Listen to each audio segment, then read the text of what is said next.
First and foremost, it is just an honor and a privilege to be here with all of you. It's so funny to hear people come up to me and say, "Oh, you're the Twitter girl with the sign." And I'm like, yeah, but there's a story. I can't wait for you to hear it. So maybe this will give you some feedback and background onto why I hold that sign every day.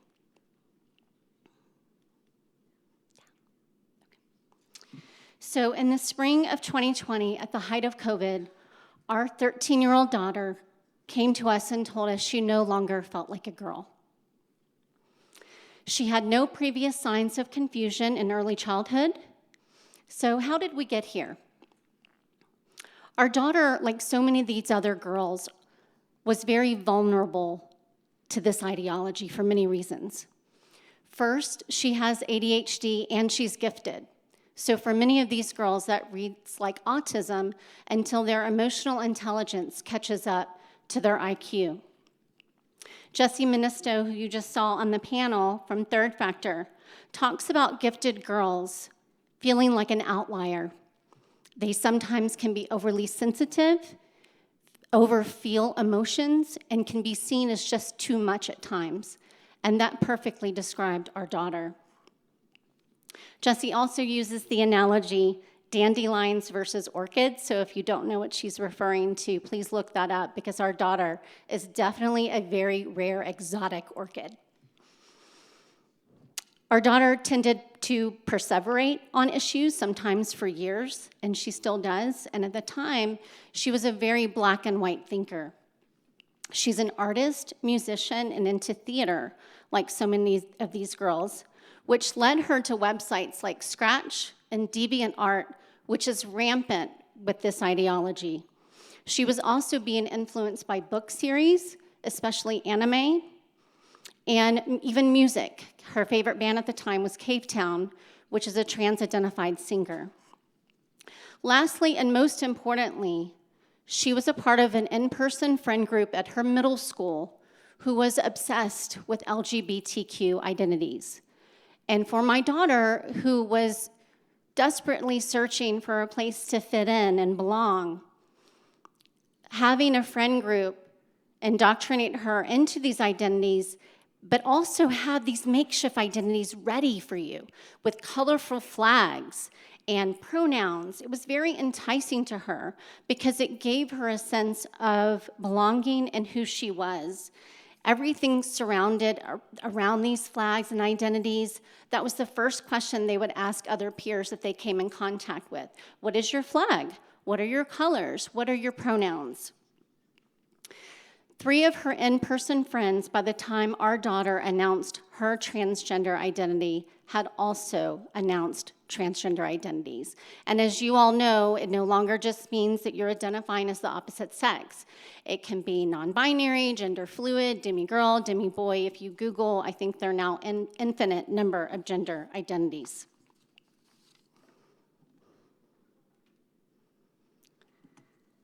So in our initial research, I am a licensed mental health counselor, and I was struck by how my training back in the late 90s and early 2000s was not a reflection of what I was seeing in my daughter's friend group. And I predominantly worked with adolescents and college-age students, and I did not have one client that was experiencing confusion over their sex. When I was trained in my graduate program, we were not even using the terms non-binary, gender fluid. It was non-existent. And all of the resources pointed to only affirming these identities.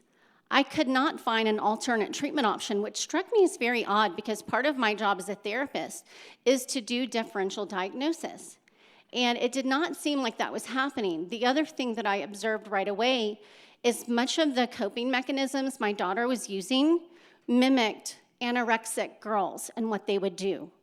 And so just like anorexia and eating disorders, how that is the tip of the iceberg, and everything under the surface is really what leads to that diagnosis and that behavior, I really saw gender dysphoria is no different. So I was really confused as to why I was not finding an array of treatment options. And intuitively, we did not feel affirming this false identity that came along so suddenly was the right choice for our daughter. We also realized that she was simply confused. The more we talked to her, the more we realized there was no substance. She did not understand the things that she was asking for, like HRT, puberty blockers, top surgery, which of course they rebranded as a double mastectomy. And she couldn't answer basic questions like, well, what do you mean you don't feel like a girl? What does it mean to feel like a boy or a girl? She couldn't answer any of these with real depth or knowledge of the topic. We went into the summer, and things were getting worse, not better. My husband and I were really struggling to figure out how to best help her. So we elicited the help of a mental health counselor. And as school was approaching, I reached out to the school as I had done so many times before. I am a stay-at-home mom, and so the vast majority of my time was spent volunteering in my children's schools. I was even volunteer of the year at this middle school. So I had no reason not to trust the school had my daughter's best interest. I was also a substitute teacher, just to give you an indication of how involved I was in my kids' schooling. So I reached out to her homeroom teacher, and I let her know that my daughter may ask to be called by a different name. This is what's going on.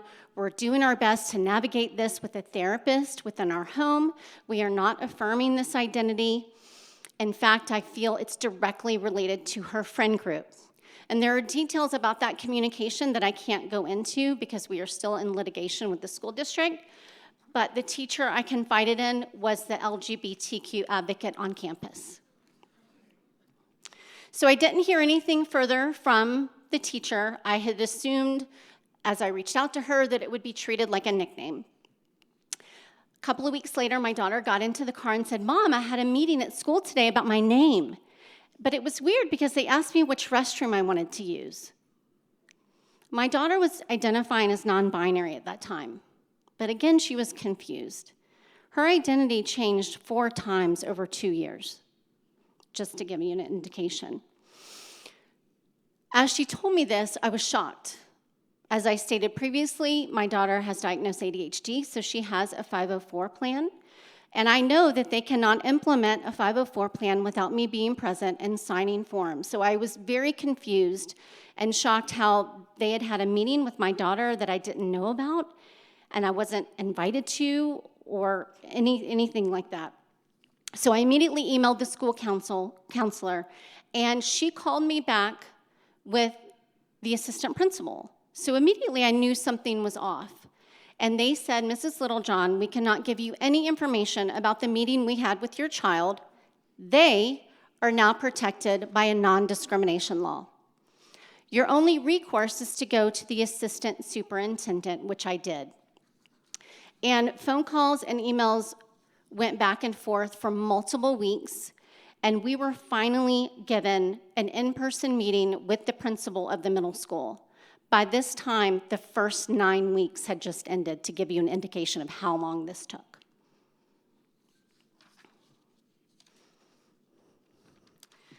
So at this meeting, we were shown the gender support plan. Sorry. And I know one of the presenters yesterday had one of these plans. This is from Gender Spectrum. I wish I could show you my daughter's support plan, but because we are in litigation, that is part of the evidence. Because it would show you just how childlike her answers were and how the power differential must have been in that room with 3 adults consisting of an assistant principal, a school counselor, and a social worker I had never met, with my 13-year-old child behind closed doors, filling out a 6-page transgender support plan. My daughter, because she has ADHD, was emotionally 11 at that time. So as you see from this intake form, the process was you go to the school counselor, you say, "I'm trans," and within 48 hours, they are required to set up a meeting. And I have circled the part where it says parent or guardian. Are they aware and are they supportive? So this was the only question where they asked her, and that ultimately decided whether or not my husband and I would be notified or asked to come to the meeting. So at this meeting that they had with my child, this is the first page of the support plan. And as you see the word supportive again. And this word supportive, like so much of our language, has been hijacked by activism. It no longer means the same thing to everyone. So for instance, supporting a child in the reality of her natal body does not count as support to trans activists. The considerations portion of the plan is where they ask the child, would you like privacy from your parents? Meaning, when we speak to your parents, should we refer to you as your birth name and pronouns, or should we use your preferred name and pronouns? And this is to effectively deceive parents from knowing that these support plans and these social transitions have ever even occurred. So again, you see the plan colludes with the child to reiterate who can and cannot be aware of the child's confusion. This is an enormous amount of power they are giving to young children that are not equipped to handle it. This also really pits the child against her parents and sends a clear message that the parent authority is no longer wanted or needed.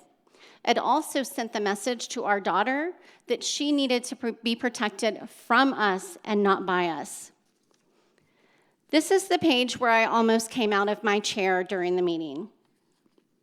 This is where they asked the children which restrooms and showers they would like to use on campus and which sex they prefer to room with on overnight field trips. And all this is done under the guise of making a child feel safe at school. But if you really cared about the safety of a child, parents would immediately be included in these meetings every single time.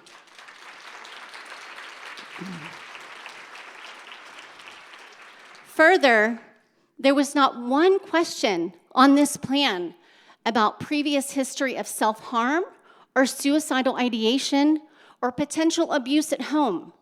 Yet these are the exact reasons being constantly used to cut parents out of these critical decisions being made.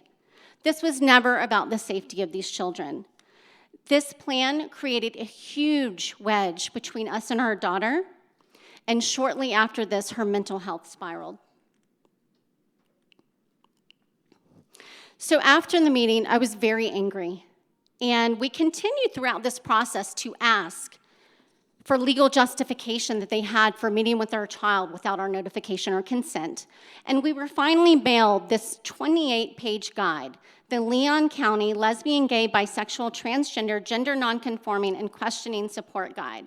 I've also included an Equality Florida Safe Space sticker that you can see all over Leon County schools, even in the elementary schools. As part of this guide, there was a Q&A. And this is part of the Q&A. So it says misgendering is considered harassment. So student harassment is a firing offense for teachers and staff. This sent a clear message: comply or lose your job. A student has exhibited behavior in school leading administrators or teachers to believe the student is LGBTQ+. Should the parents or guardians be notified? No. Outing a student, especially to parents, can be dangerous to the student's health and well-being. Outing students to their parents can literally make them homeless. So parents who love their children more than anyone else, who are ultimately responsible for every part of their care, are being painted as enemies to their own children with no due process. So I started to research these guides and wondered if other Florida schools had these guides. And all roads led to an organization called Equality Florida. And Equality Florida had launched their Safe Schools program in 2016. And a part of that program was to do outreach to schools. they had what was called a Safe Schools Equality Index. And it was essentially a checklist that they would give each school going into the school under the guise of anti-bullying and anti-discrimination. And they asked them, how best are you protecting your LGBTQ students? Well, what school doesn't want to protect all of their students? And so this checklist would go through different checklists of, do you have a guide? Do you have an implemented support plan protocol? And do you have a GSA club? Or do you have inclusive materials? Have you done professional training with every staff member on your campus? And so there would be these next steps depending upon the answers to that survey. And as you can see on this graph, the green is deeply embedded LGBTQ support, including professional development. The yellow was LGBTQ professional development, and the red, which equaled bad, no professional development. And so, what is that, 4 counties out of 67 that they had not infiltrated? So what I realized is all of the major counties in Florida had these LGBTQ guides. Some of them were over 100 pages long, but they all had the same policies. And I say policies, but they were really de facto policies because they were called guides for a specific reason. Guides do not have to go through school board approval. Policy does. So these guides never saw the light of day. So many parents were completely in the dark and unaware that this had been used to train every staff member in Leon County schools, but they never knew. So after a year of trying to resolve this issue with our school district, we made the difficult decision to go public with our story and file a federal lawsuit against the school district.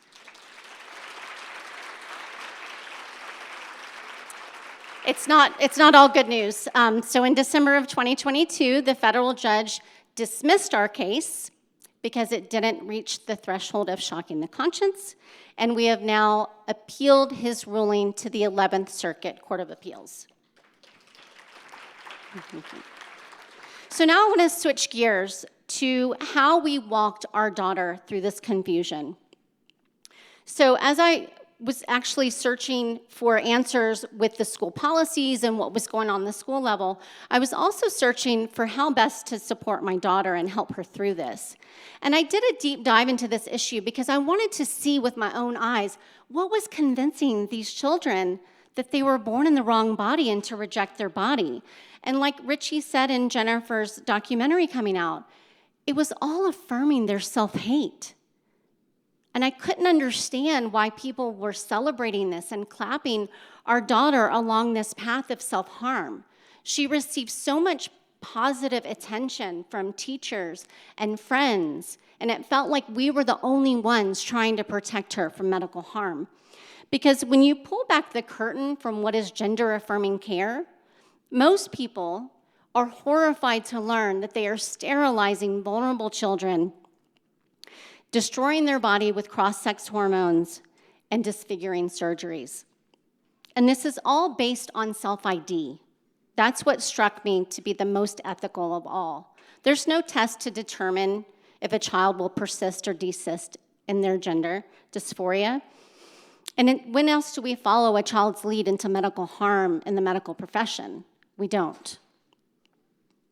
So initially, the only thing that I could find was this very archaic gender-critical forum that many parents in the room may know what I'm talking about, because this was before GenSpect, this was before Abigail Schreier's book had come out, and so a lot of the parents that I encountered initially, they were very paranoid, and there's really no other way I could describe it.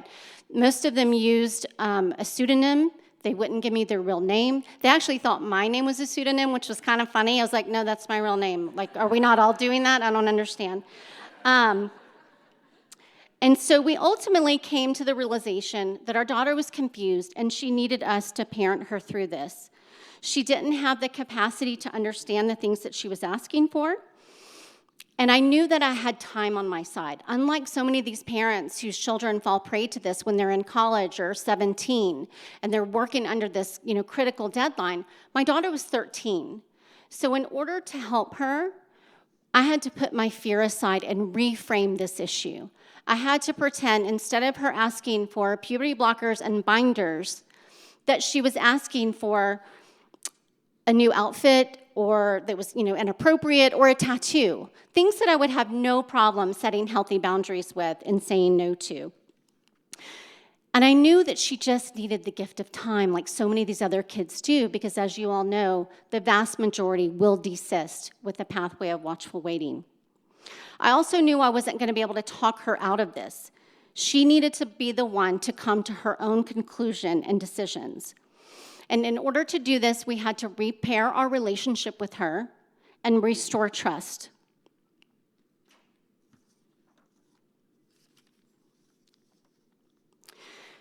So one of the first things that we did is I knew that she was getting this constant bug in her ear telling her that we did not love her because we did not affirm the trans identity.